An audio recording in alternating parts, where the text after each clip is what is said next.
Radio ലൈമിന്റെ പ്രിയ ശ്രോതാക്കൾക്ക് weekly വിത്ത് അയനാടൻ എന്ന ഷോയിലേക്ക് സ്വാഗതം. പോയ വാരത്തെ പ്രധാന സംഭവങ്ങളെ കോർത്തിണക്കിക്കൊണ്ടുള്ള ഈ വാർത്താധിഷ്ഠിത പരിപാടിയിൽ നിങ്ങളോടൊപ്പമുള്ളത് ലിൻസ് അയനാടൻ. ഇന്ത്യയിലെ തെരഞ്ഞെടുപ്പുകളിൽ വോട്ടർമാരുടെ പങ്കാളിത്തം വർദ്ധിപ്പിക്കാൻ പണം നൽകിയിട്ടുണ്ടെന്ന് US പ്രസിഡന്റ് ഡൊണാൾഡ് ട്രംപിന്റെ വാദം തള്ളി അമേരിക്കൻ മാധ്യമമായ വാഷിംഗ്ടൺ പോസ്റ്റ്. ഇന്ത്യക്ക് അമേരിക്കയുടെ വിദേശ സഹായ ഏജൻസിയായ USAID പണം നൽകിയതിന് രേഖകളില്ലെന്ന് വാഷിംഗ്ടൺ പോസ്റ്റ് റിപ്പോർട്ട് ചെയ്യുന്നു. ഡിപ്പാർട്ട്മെന്റ് ഓഫ് ഗവൺമെന്റ് എഫിഷ്യൻസി തെറ്റായ അവകാശവാദം എങ്ങനെയാണ് ഇന്ത്യയിൽ രാഷ്ട്രീയ കോളിളക്കം സൃഷ്ടിച്ചതെന്ന തലക്കെട്ടോടെയാണ് വാഷിംഗ്ടൺ പോസ്റ്റിന്റെ ഈ റിപ്പോർട്ട്.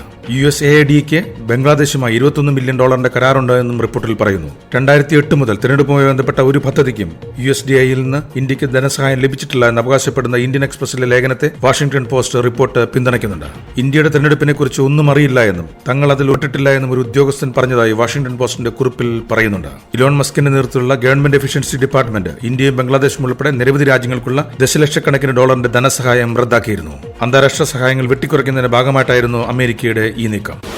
വൈറ്റ് ഹൌസിൽ അമേരിക്കൻ പ്രസിഡന്റ് ഡൊണാൾഡ് ട്രംപും ഉക്രൈൻ പ്രസിഡന്റ് സെലൻസ്കിയും നടത്തിയ കൂടിക്കാഴ്ച രൂക്ഷമായ വാക്പോരിൽ കലാശത്തിന് പിന്നാലെ സെലൻസ്കിക്ക് പിന്തുണയറിയിച്ച് വിവിധ യൂറോപ്യൻ യൂണിയൻ രാജ്യങ്ങൾ രംഗത്ത് വന്നു. എന്നാൽ സെലൻസ്കിക്ക് കിട്ടേണ്ടത് കിട്ടിയെന്നായിരുന്നു റഷ്യയുടെ പ്രതികരണം.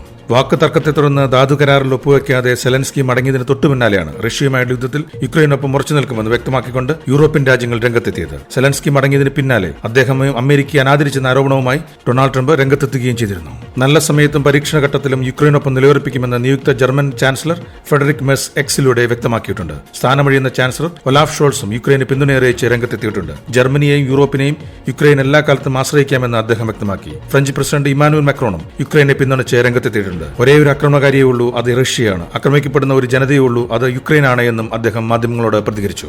European Commission President Ursula von der ലൈനും സെലൻസ്കിയെ പിന്തുണ പ്രഖ്യാപിച്ചിട്ടുണ്ട്.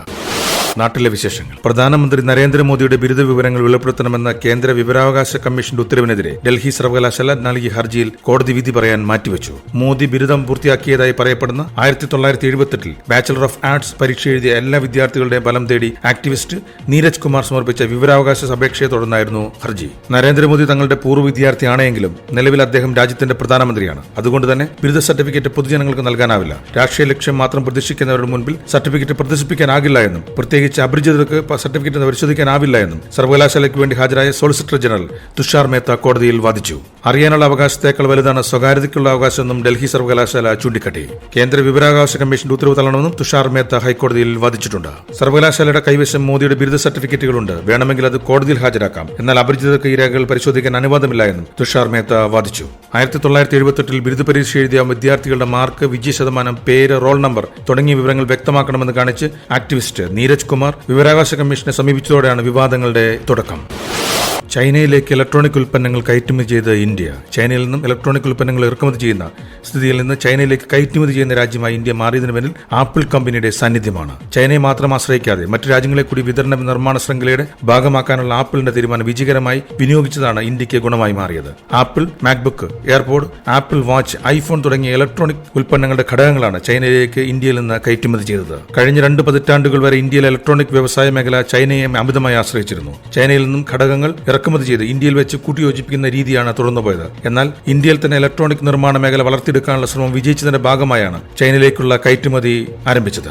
ആപ്പിളിന് ആവശ്യമായ ഘടകങ്ങൾ ഇന്ത്യയിൽ തന്നെ നിർമ്മിക്കാൻ ഇപ്പോൾ സാധിക്കുന്നുണ്ട്. ഇന്ത്യയുടെ ഇലക്ട്രോണിക് മേഖലയുടെ വളർച്ച കയറ്റുമതിയിൽ നേട്ടമുണ്ടാക്കും. 2030 ആകുമ്പോഴേക്കും 3500 മുതൽ 4000 കോടി ഡോളറിന്റെ ഇലക്ട്രോണിക് ഉൽപ്പന്ന കയറ്റുമതി നടക്കുമെന്നാണ് കണക്കുകൾ സൂചിപ്പിക്കുന്നത്. കേരളത്തിലെ റോഡ് വികസനം ഉൾപ്പെടെയുള്ള അടിസ്ഥാന സൗകര്യ വികസന പ്രവർത്തനങ്ങൾക്കായി 3 ലക്ഷം കോടിയുടെ പദ്ധതി പ്രഖ്യാപിച്ച് കേന്ദ്ര ഉപരിതല ഗതാഗത വകുപ്പ് മന്ത്രി നിതിൻ ഗഡ്കരി. കേരള ആഗോള നിക്ഷേപ ഉച്ചകോടിയിലാണ് നിതിൻ ഗഡ്കരിയുടെ ഈ പ്രഖ്യാപനം. അതേസമയം ഇൻവെസ്റ്റ് കേരള ഗ്ലോബലിൽ സമ്മിറ്റ് ഒരു വലിയ തുടക്കമാണെന്നും നമുക്കൊരു നല്ല തുടക്കം ലഭിച്ചതായി വ്യവസായ മന്ത്രി പി രാജീവ് അറിയിച്ചു. 1,52,900 കോടി രൂപയുടെ നിക്ഷേപ താൽപര്യമാണ് ഇവിടേക്ക് 2 ദിവസം കൊണ്ട് എത്തിയതെന്ന് പി രാജീവ് ഓർമ്മപ്പെടുത്തി. ഇനി നിക്ഷേപ താൽപര്യങ്ങളെ നിക്ഷേപങ്ങളാക്കി മാറ്റുന്നതിന്റെ പരിശ്രമമാണ് സർക്കാരിന്റെ ഭാഗത്തുനിന്നുണ്ടാവുക. ഇതിന്റെ ഭാഗമായി വിപുലമായ റൂട്ട് മാപ്പ് രൂപീകരിച്ചതായും മന്ത്രി പി രാജീവ് വ്യക്തമാക്കി. പ്രോജക്റ്റുമായി ബന്ധപ്പെട്ട അനുമതികൾ വേഗത്തിൽ ലഭ്യമാക്കാൻ ചീഫ് സെക്രട്ടറി തലത്തിൽ സെക്രട്ടറി തല കമ്മിറ്റി ഉണ്ടാകും. ഇത് ക്യാബിനറ്റ് കൂടി നേരത്തെ തീരുമാനിച്ചതാണ്. അനുമതിയുമായി ബന്ധപ്പെട്ട കാര്യങ്ങൾക്ക് കമ്മിറ്റിയുടെ നേതൃത്വത്തിലായിരിക്കും വേഗത്തിൽ ഏകോപനം നടത്തുന്നതെന്നും മന്ത്രി വ്യക്തമാക്കി.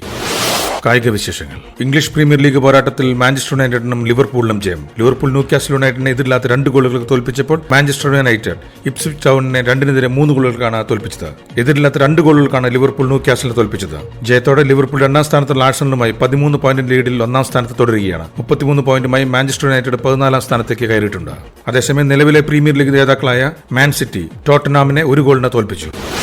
ചാമ്പ്യൻസ് ട്രോഫിയിൽ അഫ്ഗാനിസ്ഥാനോട് തോറ്റ് പുറത്തായതിന് പിന്നാലെ ഇംഗ്ലണ്ട് ക്യാപ്റ്റൻ സ്ഥാനം രാജിവെക്കുകയാണെന്ന് പ്രഖ്യാപിച്ച് ജോസ് ബട്ട്ലർ. ഏകദിന T20 നായകസ്ഥാനമാണ് ഒഴിയുന്നത്. ഇംഗ്ലണ്ടിന് നായകസ്ഥാനം രാജിവെക്കാൻ പോവുകയാണെന്ന് ബട്ട്ലർ അറിയിച്ചു. ബട്ട്ലറുടെ ക്യാപ്റ്റൻസിക്ക് കീഴിലാണ് ഇംഗ്ലണ്ട് 2022 T20 ലോകകപ്പ് നേടിയത്. പിന്നീട് 2023 നടന്ന ഏകദിന ലോകകപ്പ്, 2024 T20 ലോകകപ്പ്, 2025 ചാമ്പ്യൻസ് ട്രോഫി എന്നിവയിൽ മികവ് തുടരാനായില്ല. 2022 ഇയാൻ മോർഗനിൽ നിന്നാണ് ഇംഗ്ലണ്ടിന്റെ നായകസ്ഥാനം ബട്ട്ലർ ഏറ്റെടുത്തത്. ഈ ആഴ്ചയിലെ വാർത്താധിഷ്ഠിത പരിപാടി ഇവിടെ അവസാനിക്കുന്നു. അടുത്ത ആഴ്ച ഇതേ സമയം നിങ്ങളോടൊപ്പം ഉണ്ടാകുന്ന പ്രതീക്ഷയോടെ നിങ്ങളുടെ സ്വന്തം ലിൻസ് ഐനാടൻ.